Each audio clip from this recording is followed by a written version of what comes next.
Hey guys, welcome back to YouTube channel. I am Om Prakash Saini और आज हम जो अनाउंस करने जा रहे हैं वो हमारा व्हाट्सएप नंबर है, जिसके माध्यम से हम आप तक विभिन्न प्रकार के आपकी आवश्यकता के अनुसार नोट्स उपलब्ध करवाएंगे। आपको अपना सब्जेक्ट और क्लास लिखकर हमें व्हाट्सएप करना है। आपको तुरंत आपके सब्जेक्ट के और आपकी क्लास के पूरे नोट्स जो भी अवेलेबल होंगे वो सेंड कर दिए जाएंगे। हमारे जो व्हाट्सएप नंबर रहेंगे वो हैं 86 96 60 85 41। आप इस नंबर पर हमें व्हाट्सएप कर सकते हैं। आप इस पर कॉल ना करें, कॉल रिसीव नहीं कर पाएंगे क्योंकि काफ़ी स्टूडेंट्स होते हैं वो कंटिन्यूसली इस पर कॉल करते हैं। Thank you so much. परिचय। छात्रों, हम सभी सरल रेखाओं के बारे में जानते हैं। क्या कोई बता सकता है कि इन्हें किसने शामिल किया? ठीक है, मैं बताता हूं। रेखा या सरल रेखा के विचार को प्राचीन गणितज्ञों द्वारा अपनाया गया। यूक्लिड उन्हीं में से एक थे। अध्यापक जी, उन्हें सरल रेखा को अपनाने की आवश्यकता क्यों पड़ी? बच्चों, नगण्य चौड़ाई और गहराई वाली सीधी वस्तुओं को प्रदर्शित करने के लिए उन्होंने सरल रेखा को अपनाया। यूक्लिड ने एक रेखा को लंबाई कम चौड़ाई के रूप में परिभाषित किया और आधारभूत गुणधर्मों के रूप में ऐसे कई सिद्धांत प्रस्तुत किए जो सिद्ध नहीं हो पाए, जिनसे उन्होंने ज्यामिति की रचना की। क्या आपको पता है कि हम उस ज्यामिति को क्या कहते हैं? यूक्लिड ज्यामिति। बच्चों, नगण्य चौड़ाई और गहराई वाली सीधी वस्तुओं को प्रदर्शित करने के लिए उन्होंने सरल रेखा को अपनाया। यूक्लिड ने एक रेखा को लंबाई कम चौड़ाई के रूप में परिभाषित किया और आधारभूत गुणधर्मों के रूप में ऐसे कई सिद्धांत प्रस्तुत किए जो सिद्ध नहीं हो पाए, जिनसे उन्होंने ज्यामिति की रचना की। क्या आपको पता है कि हम उस ज्यामिति को क्या कहते हैं? शाबाश, हाँ, तुम सही हो, यूक्लिड ज्यामिति। लेकिन आधुनिक गणित में रेखा की अवधारणा का उस तरीके से गहराई से संबंध है जिसके अनुसार ज्यामिति की व्याख्या की जाती है। उदाहरण के लिए, वैश्लेषिक ज्यामिति में तल में एक रेखा को प्रायः उन बिंदुओं के समूह के रूप में परिभाषित किया जाता है जिसके निर्देशांक दिए गए रैखिक समीकरण को संतुष्ट करते हैं। लेकिन आपतन ज्यामिति में एक रेखा स्वतंत्र वस्तु हो सकती है जो उन बिंदुओं के समूह से अलग होती है जो इस पर स्थित होते हैं। आइए सरल रेखाओं के बारे में और जानें।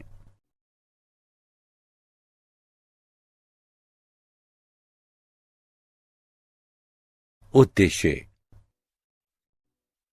इस पाठ के अंत में आप निम्न करने में सक्षम हो जाएंगे। ढाल अंताखंड रूप की व्याख्या करना। अंताखंड रूप की व्याख्या करना। लंब रूप को जानना। एक रेखा के व्यापक समीकरण को लिखना। एक बिंदु से रेखा की दूरी ज्ञात करना। दो समांतर रेखाओं के बीच की दूरी ज्ञात करना।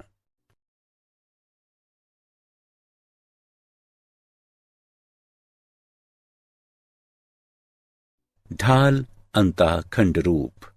किसी रेखा के समीकरण को प्रदर्शित करने के लिए शायद ढाल अंताखंड रूप का प्रयोग सबसे अधिक किया जाता है। ढाल अंताखंड रूप के प्रयोग में समर्थ होने के लिए आपको निम्न करने की जरूरत है। एक रेखा की ढाल ज्ञात करना और रेखा का y अंताखंड ज्ञात करना। सामान्यतः ढाल अंताखंड रूप में निम्न सूत्र को माना जाता है। y बराबर mx जमा b, जहां m रेखा की ढाल है और b y अंताखंड है।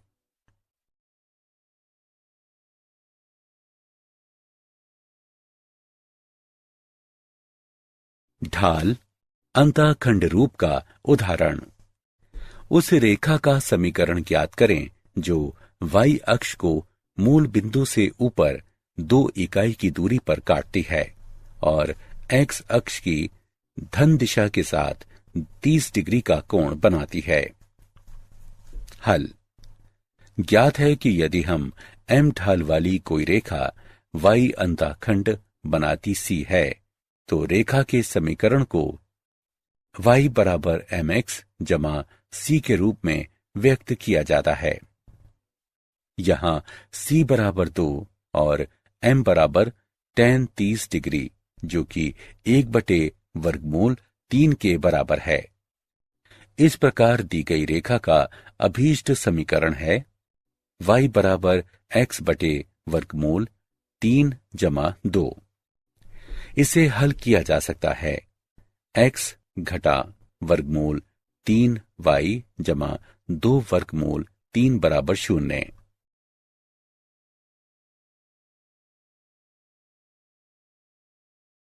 अंतःखंड रूप। रेखा का अंतःखंड रूप दोनों अक्षों के अंतःखंडों पर आधारित रेखाखंड का समीकरण होता है। x अक्ष और y अक्ष पर क्रमशः a और b अंतःखंड बनाने वाली रेखा का समीकरण है। x/a जमा y/b बराबर 1। ax अंतःखंड है, by अंतःखंड है। a और b अशून्य होने चाहिए।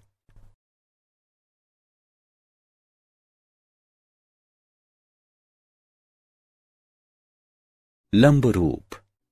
किसी रेखा के समीकरण को निर्धारित करने की विधियां सामान्यतः रेखा पर एक बिंदु या बिंदुओं के बारे में किसी जानकारी पर निर्भर करती हैं। लंब रूप एक ऐसी विधि है जिसमें रेखा के किसी भी बिंदु के बारे में पहले से जानकारी की जरूरत नहीं होती है। रेखा के बारे में इसकी मूल बिंदु से दूरी तथा लंब और x अक्ष के बीच का कोण ज्ञात होता है, जहां कोण को x अक्ष की धन दिशा से वामावर्त मापा जाता है। एक सरल रेखा के समीकरण का लंब रूप है x cos अल्फा जमा y sin अल्फा घटा p बराबर 0, जहां अल्फा x अक्ष से रेखा पर मूल बिंदु से लंब के बीच का कोण है तथा p लंब की लंबाई है।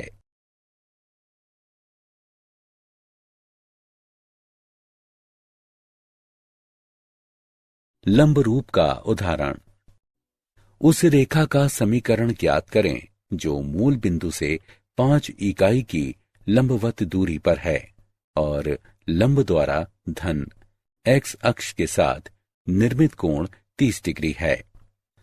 आइए इसे हल करते हैं। यदि p मूल बिंदु से रेखा पर डाले गए लंब की लंबाई है तथा ओमेगा लंब द्वारा x अक्ष की धन दिशा के साथ निर्मित कोण है तो रेखा के समीकरण को इस प्रकार व्यक्त करते हैं। x cos ओमेगा जमा y sin ओमेगा बराबर p। यहां p बराबर 5 इकाई और ओमेगा बराबर 30 डिग्री। इस प्रकार दी गई रेखा का अभीष्ट समीकरण है x cos 30 डिग्री जमा y sin 30 डिग्री बराबर 5। इसे हल किया जा सकता है। x वर्गमूल 3 जमा y बराबर 10।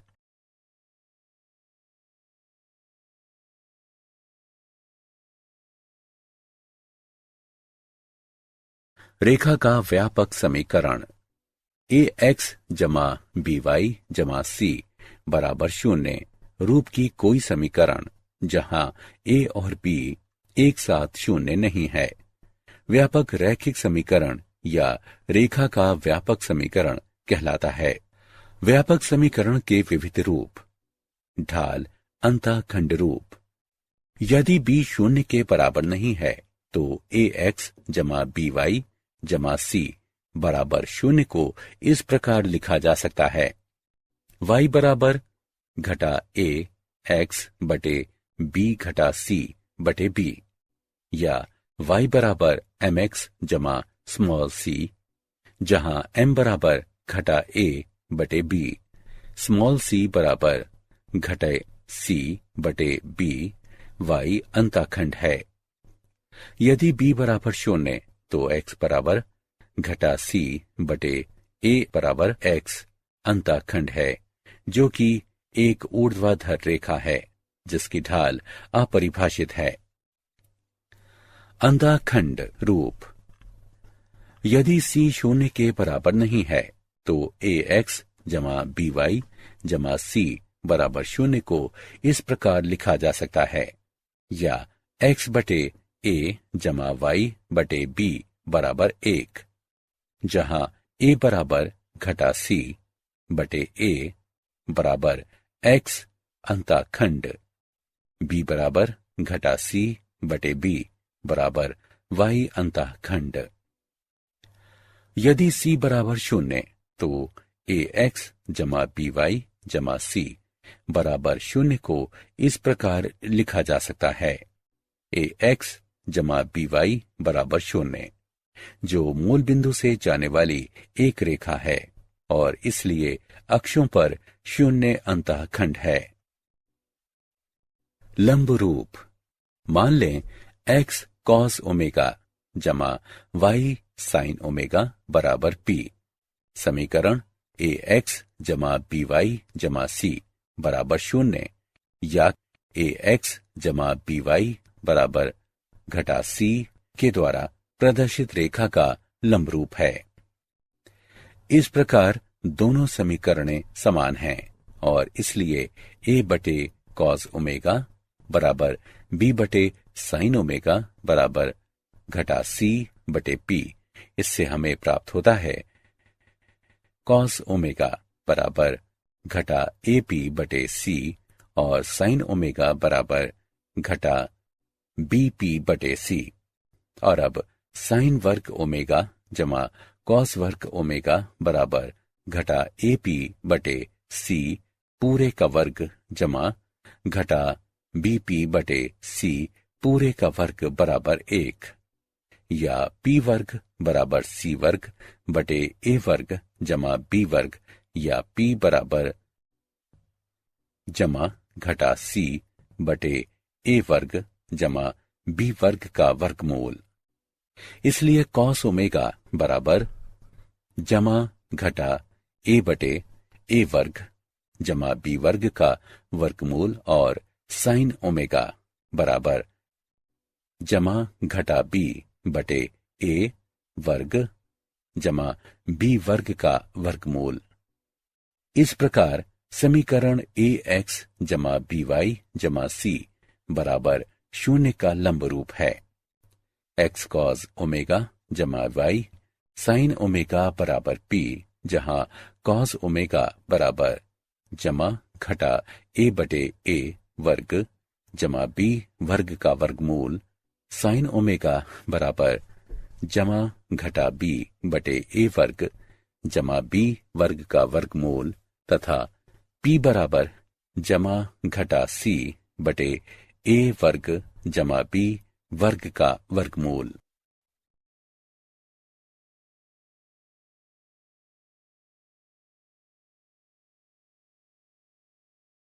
रेखा के व्यापक समीकरण का उदाहरण। 3x घटा 4y जमा 5 बराबर 0 को सभी रूपों में व्यक्त करें। हल। ढाल अंतःखंड रूप।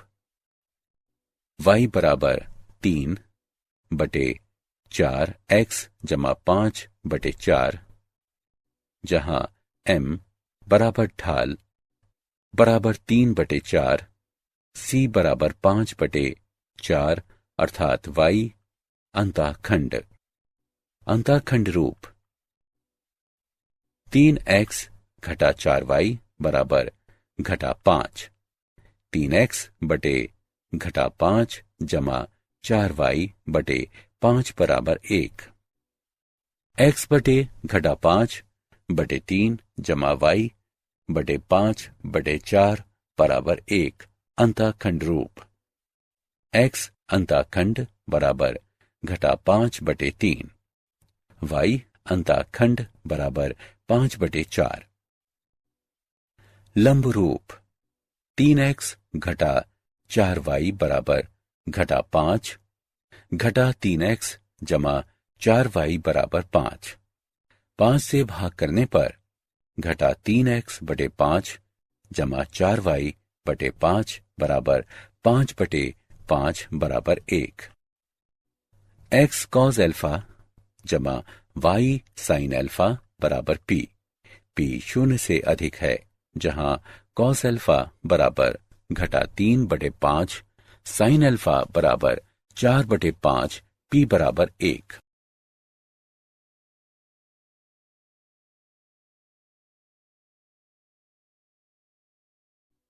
रेखा 3x घटा 4y जमा 2 बराबर 0 के समांतर और बिंदु घटा 2 3 से जाने वाली रेखा का समीकरण ज्ञात करें। हल। दी गई रेखा का समीकरण है 3x घटा 4y जमा 2 बराबर 0 या y बराबर 3x/4 जमा 2/4 या y बराबर 3x/4 जमा 1/2, जो y बराबर mx जमा c रूप की है। दी गई रेखा की ढाल 3/4 है। ज्ञात है कि समांतर रेखाओं की ढालें समान होती हैं, इसलिए दूसरी रेखा की ढाल है m बराबर 3/4। अब उस रेखा का समीकरण जिसकी ढाल 3/4 है और जो बिंदु घटा 2 3 से गुजरती है, 3x घटा 4y जमा 18 बराबर 0।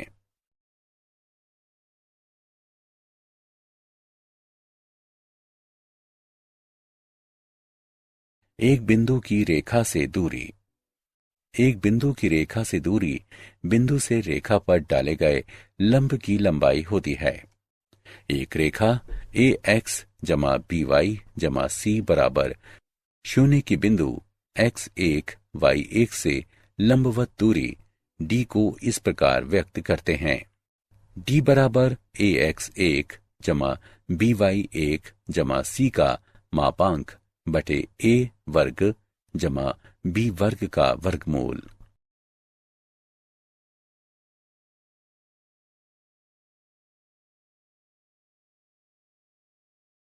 उदाहरण।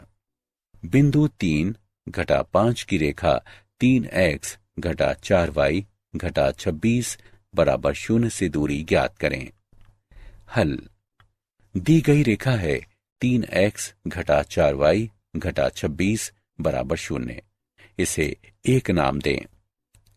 1 की तुलना रेखा के व्यापक समीकरण ax जमा by जमा c बराबर 0 से करने पर हमें प्राप्त होता है a बराबर 3, b बराबर घटा 4 और c बराबर घटा 26।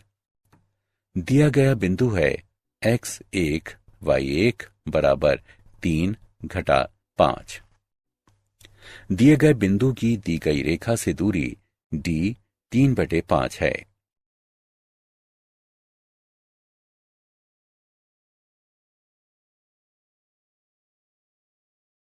दो समांतर रेखाओं के बीच की दूरी। दो समांतर रेखाओं y बराबर mx जमा c1 और y बराबर mx जमा c2 के बीच की दूरी को इस प्रकार व्यक्त करते हैं। d बराबर c1 घटा c2 का मापांक बटे 1 जमा m वर्ग का वर्गमूल।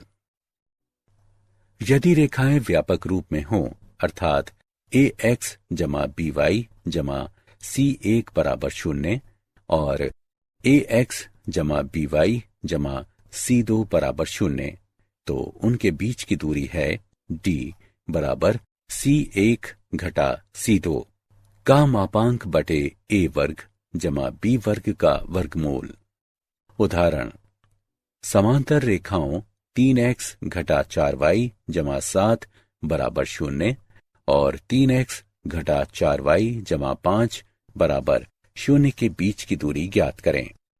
हल। यहाँ a बराबर 3, b बराबर -4, c1 बराबर 7 और c2 बराबर 5। इसलिए अभीष्ट दूरी है d बराबर 7 घटा 5 का मापांक बटे 3 वर्ग जमा घटा 4 वर्ग का वर्गमूल बराबर 2/5।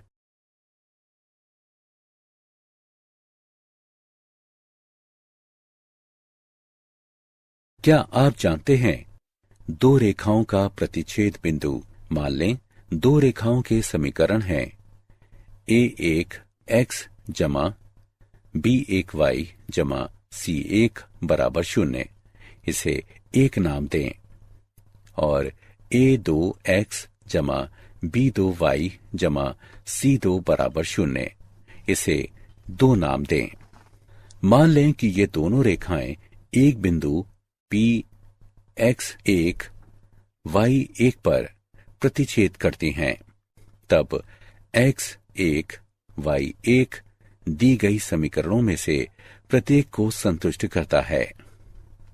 इसलिए a1 x1 जमा b1 y1 जमा c1 बराबर 0 और a2 x1 b2 y1 जमा c2 बराबर 0। वज्र गुणन द्वारा इन दोनों को हल करने पर हमें प्राप्त होता है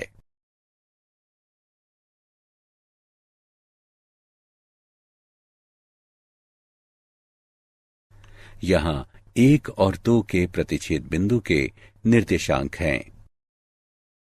सारांश। आइए हमने जो कुछ सीखा है उसे संक्षेप में दोहराएं।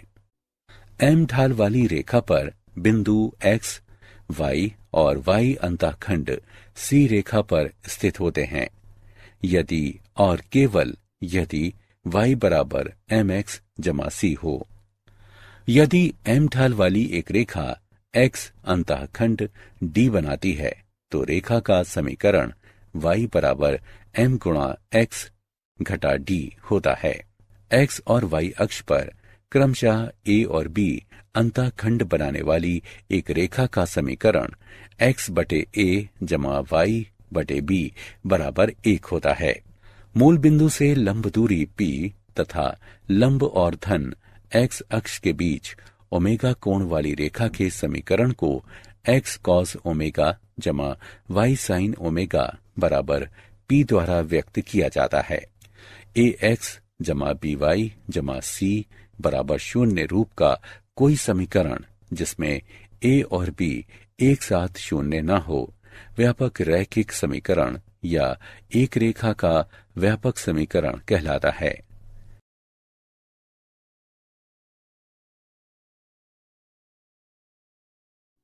एक रेखा ax जमा by जमा c बराबर 0 की एक बिंदु x1 y1 से लंबवत दूरी को इस प्रकार व्यक्त करते हैं।